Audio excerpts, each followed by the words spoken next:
It was the CPU that was the orange day, right? And the motherboard is the white day.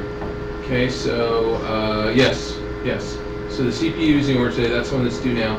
The motherboard is technically due, or definitely due tomorrow. And this is the one that I said formative. This one's summative. So this one will change your grade the most. So do a nice job on that one because it's a summative grade versus a formative grade. Just so you got that down. And oh, I should point out that back here, and I don't know which ones you guys did it and which one you didn't, but we had that assignment to, where's it at? The home memory test assignment. That you guys were supposed to go and do that at home. Some of you guys had zeros on that, some of you had 10 on that. So if you didn't ever do that, please do it and fill it in, yeah? Did that the other day. That's not zero. Oh, I haven't gone back and looked. So, I mean, I'll definitely go back and regrade them before the end of the quarter. I always go through and anything, but I haven't gone back and rechecked. So, if you have a zero on that, if you've done it, you know you've done it. If you haven't, please do that home memory test that you were supposed to do. You're supposed to go, and if you don't have a PC at home, I said you can use any other PC anywhere to do that if you don't have something else at home. Okay, so any other questions before we move on? Okay, so we're talking about that chapter 6. Why do we skip it? By the way, chapter 6 was on floppy drives. No reason to spend any time on floppy drives. Okay, do you guys want to talk about floppy drive? It's another kind of secondary storage. But realistically, how many people get a floppy drive today? Not many. Just as, I mean, what do they hold? The most they hold is 1 meg. 1.44 meg. 1.44 meg. 1.44 meg. So the smallest flash drive you could get can hold 1,000 of those, right?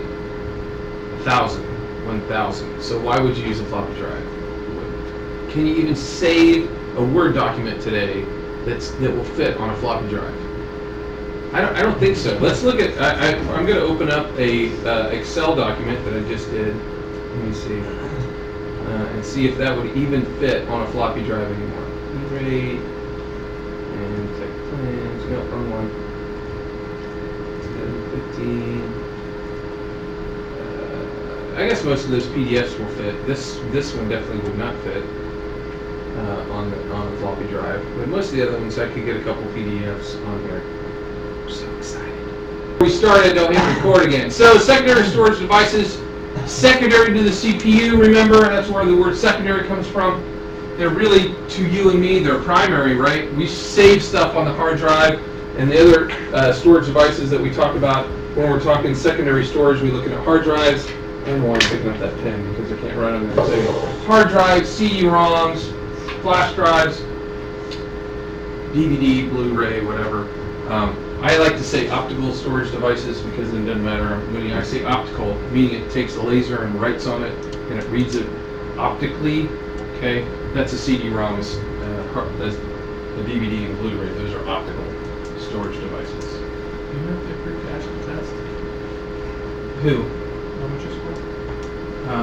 Yeah, why?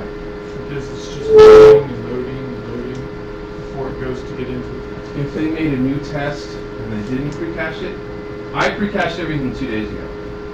So if they just made the test, it's not pre-cached. One class is working fine. Worley's is just they just logged in and it's just loading and spinning.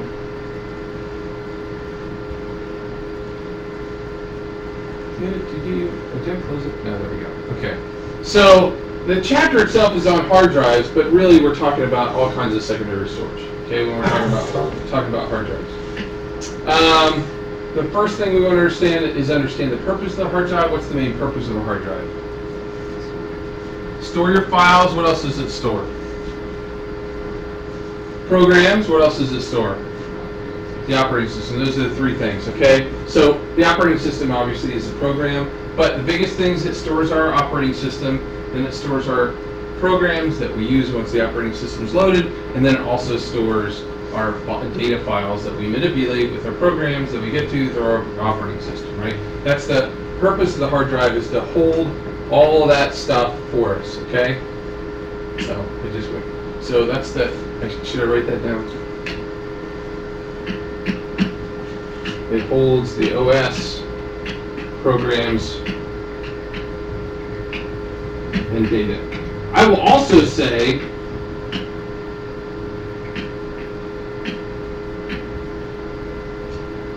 the system uses as an extra memory location. Okay. Now this is something the operating system does. Okay. The operating system does this, and it depends on how much memory you have. My computer is never going to the hard drive.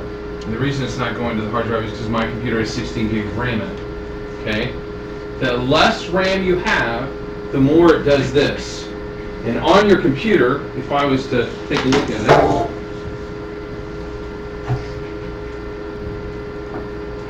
when I go here, I can see how much memory I have, and then if I go to I'm at the advanced system settings, and I go to performance right here, I go to, where's it at now? Right there, okay? It says virtual memory. Right now, my virtual memory size is 15 gig, 16 gig, okay? It's the same as mine, but it's not going to use it. But what it says, the reason it says virtual memory is because it's not real memory. What happens when your computer is running, what did I just hit? That's not what I want to hit. When your computer's running, you have your memory up here, that your CPU uses the memory, okay? But if it doesn't have enough memory, and the CPU, remember, uses this as the memory, as primary storage, if there's not enough memory, what it does is, here's your hard drive down here, okay? What it does is it uses virtual memory,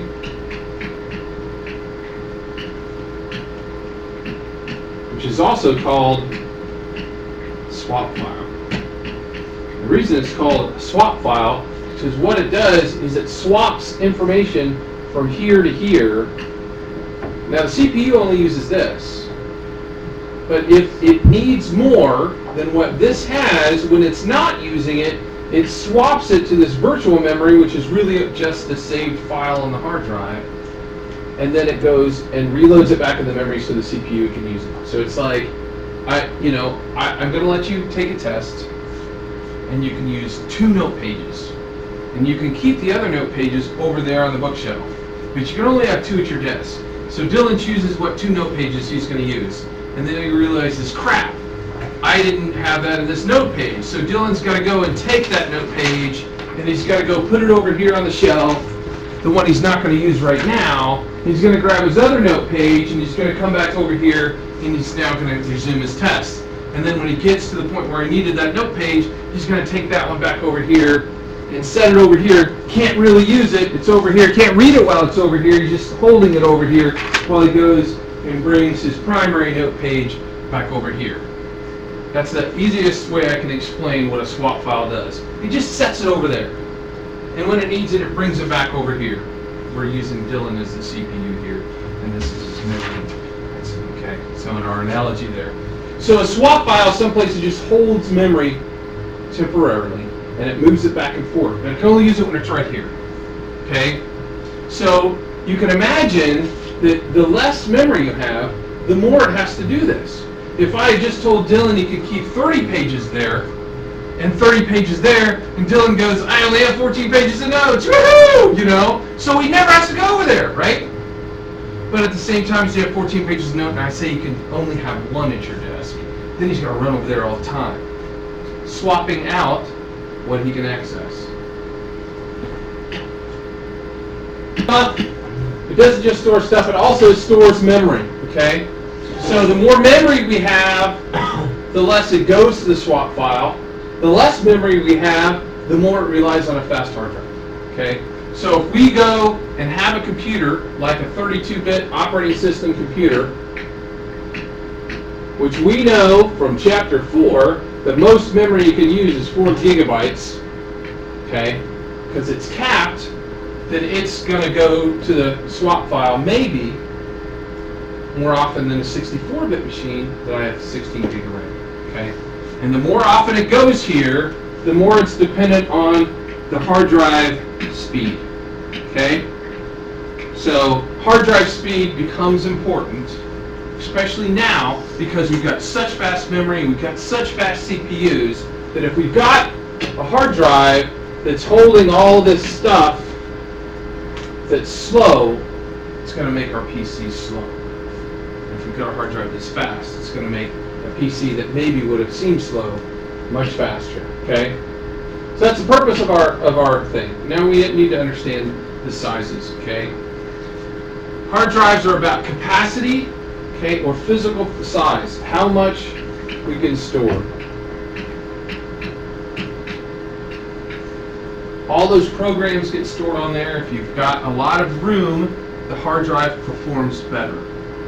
If you're maximizing out the amount of size you have in your hard drive, it doesn't perform as well. Okay? Your guys' hard drives that you've got in your computer are 64 gig hard drives. They're not huge. They're not intended to be. They're intended to be hard drives that let you get access to what you need and store stuff on the network drive, not store stuff there. Because what we didn't want is you guys to have a whole bunch of stuff stored on there and then go, oh, I'm turning in my laptop. What happens to my stuff? I'll tell you what's going to happen to your stuff. It's going to be gone. Okay, we're wiping every single hard drive the minute we get them. We're going to take them down to 213. We're going to click them in, and we're going to go wipe them. It's going to funk, and it's going to put all the hardware or all the software on there. Okay. So, but how much can we store? We need to understand sizes and capacities of hard drives. Now, I'll tell you that my first hard drive that I had, 40 megabyte hard drive. That was awesome. It could hold as much as 40 floppies. It's pretty cool. 40 megabyte hard drive. That was big too. Because when they first came out, they were 20 megabyte hard drives, and those seemed pretty good at the time.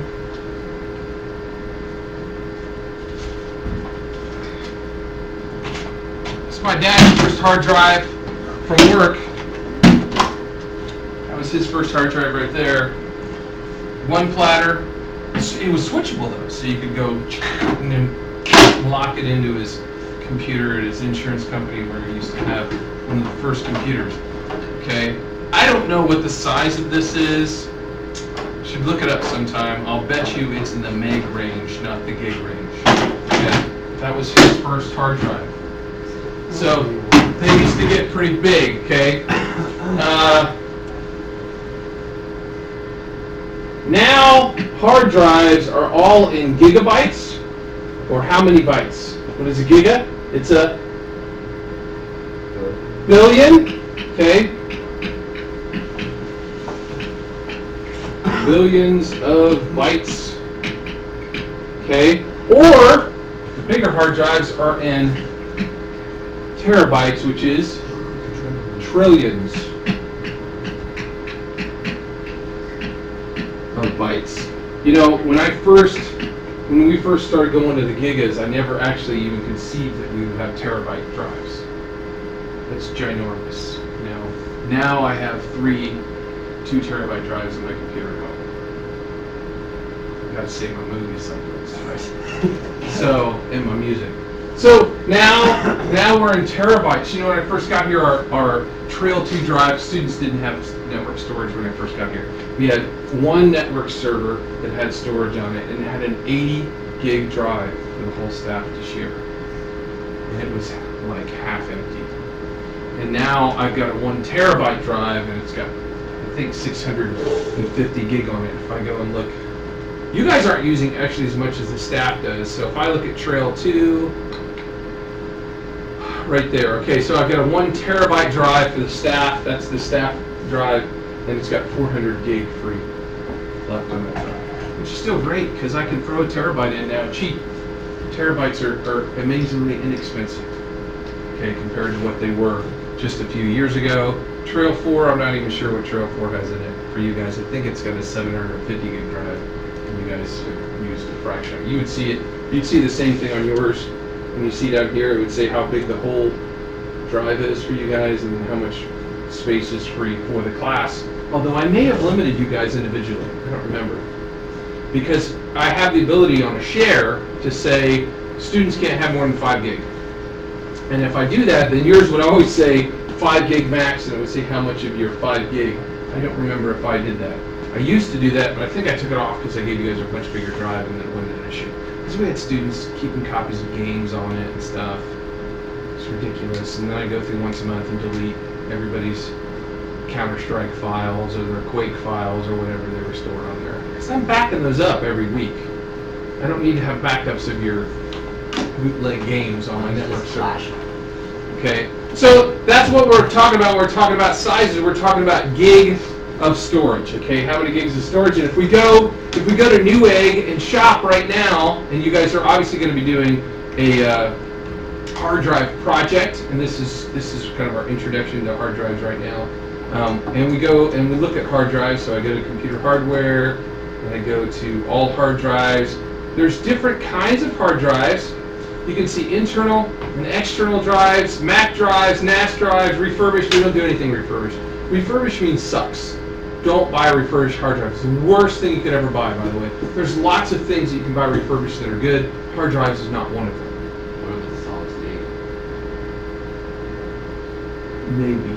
I still has to. Unless I was doing it for one of my kids, but I wouldn't do it for me. Okay, so I wouldn't do it for yourself.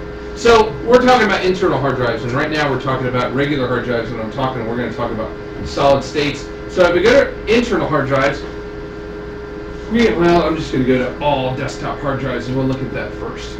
Okay, and when we look, you can see the categories now for capacity: 500 gig to a terabyte, 1.2 terabytes to I don't know what happened to 1.1. 2.5 to 3. Again, let me go to let's see, is there more? Under 500. Let's just go to under 500. Oh, really? There's a 3 gig drive? Who would buy 3 gig drive? And what would you put on it? So I'm going to go. Okay, I already have it set up at lowest price. So refurbished. I don't do Actually, I do refurbished for student machines. I have a whole bunch of refurbished drives, but I'm not doing them anymore because I don't need them anymore. So I have tons of refurbished drives. Let's see what's the cheapest non-refurbished drive. Looks like right here, $18.99 for 120 gig drive. Okay. So when we talk capacity, we're talking about this number right here. Okay, which is perfectly fine for a casual user that's not going to install games. That would really stink for somebody who wants to install games, because some games like Skyrim is 10 gig on its own. I have Skyrim. It's one of the favorites. Okay, so that's what we're talking about when we talk capacity. Okay, size is in gigs and terabytes. Size, the other size that we talk about is the size of the drive itself, and that's physical size.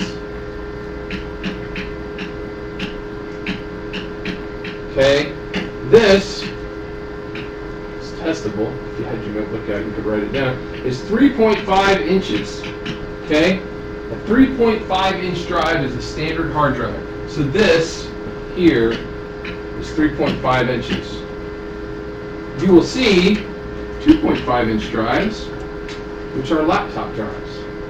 Okay, so this is a 3.5 inch drive, and this, which happens to be a solid state one, is a 2.5 inch drive. See this? Okay, this will fit in a regular bay of any PC because they're made to take 3.5 inch drives. And if you buy a solid state drive to put in one, you have to get something like this little mount that turns a 2.5 inch drive into a 3.5 inch drive, so it fits inside your PC. Okay, so I'm not saying you can't use a 2.5 in a PC, but you have to have some kind of mount to put it inside your PC. So if I ask you a question, I need a 3.5 inch drive, blah blah blah. I'm saying a regular desktop drive. If I'm not specific on whether I want a 3.5 or 2.5, if I say it's for a desktop, I'm still saying that it needs to, in the end, be 3.5 inches wide with holes that I can screw into my computer. Okay, see how these holes right there line up the same, so that you'd be able to screw them into your case. Okay, so that's the other size that we talk about. We talk about 3.5, and then we've got 2.5 inch drives. Okay, we have different connectors on the end of our drives. Okay, so when we connect up computers, and I don't know if I'm going that order or not, the normal connection today is called SATA, which stands for Serial ATA. Old ones are called PATA, stands for Parallel ATA. Okay. When it came to speeds, PATA transferred, this is old architecture, at 33 megahertz, then 66 megahertz, then 100 megahertz, and it got up to fast as 133. PATA, or SATA, started off at 150, then became 300, and now is 600. And when you see SATA, this is SATA 1, this is SATA 2, this is SATA 3 speeds. Okay? Which one do I want to buy? I SATA 3. These hook up the same, and I've never seen one that's not backwards compatible. In other words, if you had a SATA 1 drive and put it into a machine that took a SATA 3, that's still okay.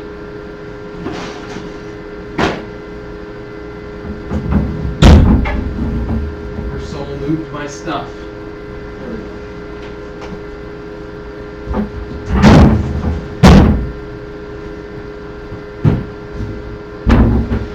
We do not have any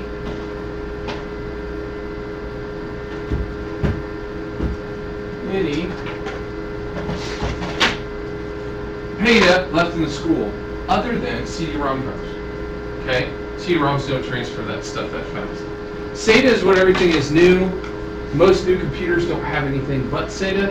They're really easy to plug in. This only plugs in one way. It won't go in the other way. It's got a little notch in it.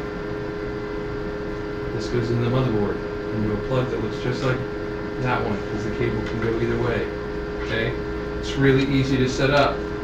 You just plug it in, and that's usually about it. Some motherboards will auto-detect, some of them you have to turn it on in the BIOS and say there's a hard drive. Say it is simple. There's nothing no setup on here at all. You just have to plug in power to. Very fast. Even if it's a SATA regular hard drive, same connector.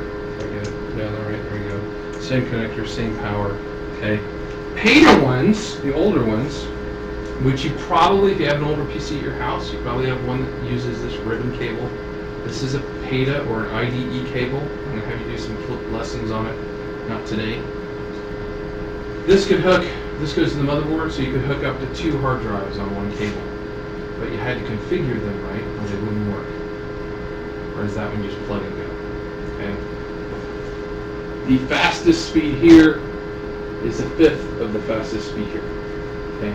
Not to mention the fact that they don't really make these anymore, so you're going to buy some old piece of refurbished junk at this point. Okay. So I want to go through what the PATA stuff is, so you understand kind of the generational move, and you probably could have some of those in your computers at home. We had them up until 2 years ago when I replaced them all. But SATA, when we look at SATA stuff, we want to know whether it's SATA 1, 2, or 3. 1 is sucky. Almost every motherboard we have takes 2. Some of them take 3. 3 is the newest, both for the motherboards and for the hard drives. Okay, so connecting them is easy on a SATA one. Only one drive hooks up to the cable and that's it. It's harder on the IDE because we have to, or the PATA is called IDE cable, because on a PATA drive, I don't even know if I have any to demo anymore. I think we threw them all away. There's a dip switch on the back that you have to set in order to tell it who's what on this cable. Because 2 things can hook up to the same cable, you have to tell it which one's master and which one's slave. It's called a master-slave relationship. And the one with the operating system needs to be the master. Okay? The other one is the slave. Should have kept some of the you know what? Your PCs, you guys are working on hackers. So, easy. Oh, by the way, on the motherboard itself, it's going to have plug numbers 1, 2, 3, 4 through whatever. Okay, it's going to say SATA 0. Some of them start at SATA 0 and some of them start at SATA 1. you want your hard drive with the operating system plugged into the motherboard with the lowest number, because that's the one it's going to try to boot to first. Okay? You can tell BIOS to do a different order, but as soon as you have any kind of a power surge, it goes back to the default. So just always put your hard drive with the operating system plugged into whatever the lowest number is on the motherboard. So I'm going to pull a motherboard. When is our class in? Yeah, as many times as I've been distracted today, it seems like this class should be over by now. Yes! I can't hear anything you're saying. Hold on! You're whispering, but I'm not, so hold on. Yes.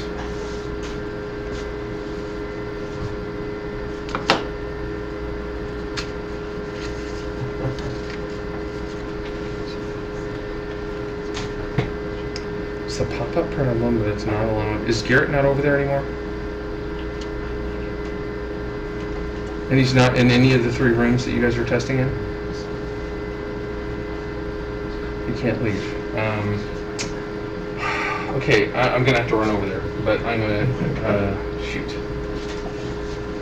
I know he's in one of those rooms, but we can't call Whirly's room because she's on Do Not Disturb, huh? That's not helpful. Okay, and Ed's not walking around over there. Okay. And which lab is it? Are you, and it's the ones that I said that we didn't re-image.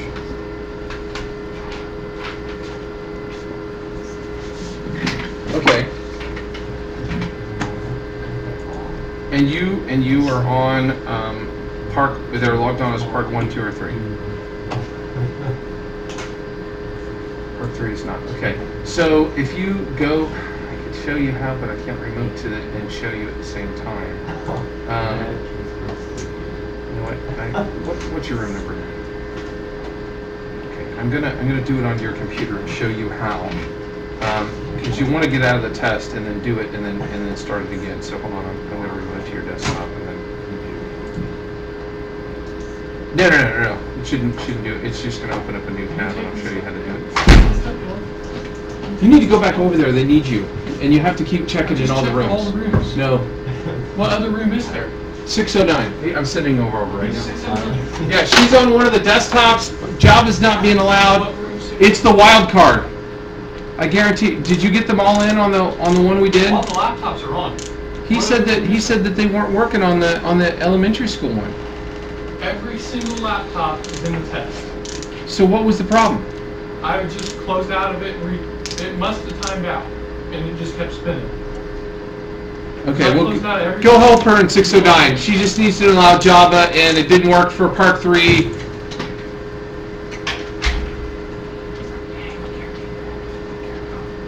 It's like I love coming in on these days. It's so fun.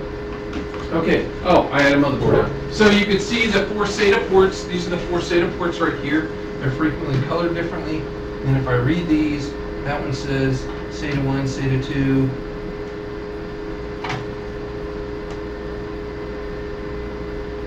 Oh, it says SATA 1, SATA 2, SATA 3, SATA 4. So you see where it says that on there? So you want to plug the hard drive in that case, and then one that says SATA 1. And like I said, sometimes they start with 0 when you plug those in. Okay, easy peasy to connect.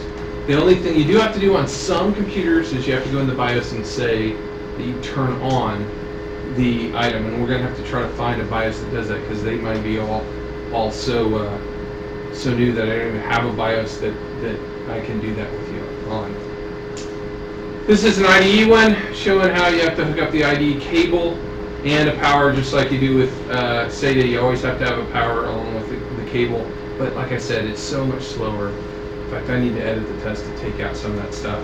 And you can see here with the ATA, it went up to at most 133 megabytes per second. And now we're up to 600 megabytes per second. And this is just to show I